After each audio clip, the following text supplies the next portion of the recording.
Hi, hello! Isang magandang umaga, tanghali, hapon, gabi sa inyong lahat. Anong oras man ninyo napapanood ang video ito? Tayo po muli ay tutunghay ng pagbasa para sa araw naman ng Miyerkules, April 17, 2024. Hahanguin natin ang mabuting balita sa Ebanghelyo ni San Juan, Kabanata 6, mga talatang 35 hanggang 40. Noong panahong iyon, sinabi ni Jesus sa mga tao, "Ako ang pagkaing nagbibigay buhay. Ang lumalapit sa akin ay hindi na magugutom, ang nananalig sa akin ay hindi na mauuhaw kailanman. Ngunit sinabi ko na sa inyo, nakita na ninyo ako, gayon may hindi kayo nanalig sa akin. Lalapit sa akin ang lahat ng ibinibigay sa akin ng Ama at hindi ko itataboy ang sino mang lumalapit sa akin, sapagkat ako'y bumaba mula sa langit. Hindi upang gawin ang kalooban ko, kundi ang kalooban ng nagsugo sa akin. At ito ang kanyang kalooban. Huwag kong pabayaang mawala kahit isa sa mga ibinigay niya sa akin, kundi muling buhayin sila sa huling araw, sapagkat ito ang kaloob ng aking Ama.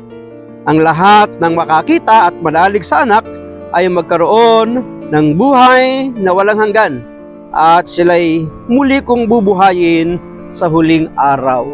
Pagpalain ng Diyos ang pagkabasa ng kanyang mabuting balita. Ang atin pong refleksyon or pagsasadiwa ay hahangin natin sa Aklat ng Simbahay 2024. Sinabi ko na sa inyo, nakita na ninyo ako, gayumay hindi kayo nanalig sa akin. Talos ni Jesus ang nasa loob ng bawat isa, ang tunay na pakay, mabuti man o masama. Totoo yun eh. Ang lahat ng nilalaman ng ating puso, isip, kalooban ay hindi nalilingid sa ating Panginoon. May tatago natin ang ating mga pakay, ang mga saloobin natin, ang mga plano natin sa ibang tao, sa ating kapwa, sa ating mga mahal sa buhay. Ngunit sa Panginoon ay lantad lahat. At alam naman natin yan, na maraming nagtangkang gumawa ng masama sa Kanya. At pati nga ang pagkakanulo ng isa sa Kanyang mga alagad ay sinabi niya na si Judas ang gaganap. Talos ni Jesus ang nasa loob ng bawat isa, ang tunay na pakay, mabuti man o masama. Sa ibang talata, may sinabi si Jesus na hindi niya nakikilala ang mga nagsabing nakapiling nila siya, nakasalo sa pagkain at iba pa. Hindi ibig sabihin na hindi niya kilala, kundi hindi niya kinikilala yung mga taong nagpapanggap at nagsasabing tagasunod niya. Iba naman yun. Ang ibig sabihin ni Jesus na hindi niya sila kilala ay kanyang nilinaw din. Dahil sila'y gumagawa ng masama, nananadya o nandadaya, nanlilinglang, walang kakibat na taus-pusong pagsisikap na magbagong buhay. Kumbaga'y mapagkunwari, mapaglinlang, nagpapanggap na totoong ang tagasunod, ngunit hindi naman. Baka akala nila'y makakalusot na sila sa panlabas na gawang mabubuti, ngunit sa Panginoon hindi sila makakalusot, habang sa loob ay nananadyang mamuhay ng walang wagas na pagsisikap magsisi sa kasalanan at magbalik loob kay Kristo. Palagi nating tatandaan, walang nalilingid.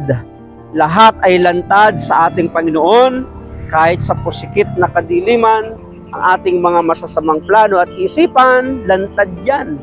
At kung yan ay lantad sa Panginoon, alam din ng Panginoon ang lahat ng ating mga pangangailangan, kaya kaya niyang isupply, kaya niyang i-provide, kaya niyang ibigay sa atin, tayong mga nagtitiwala, nananalig at umaasa sa Kanya.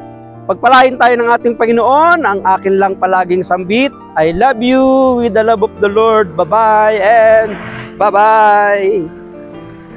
Meron akong kasama dito, yan, natin silipin nyo, si Brother Jess, ayan. May saba pa, oh. Kakain kami ng saba. Salamat! Bye-bye, bye-bye, bye-bye. Thank you for your smile.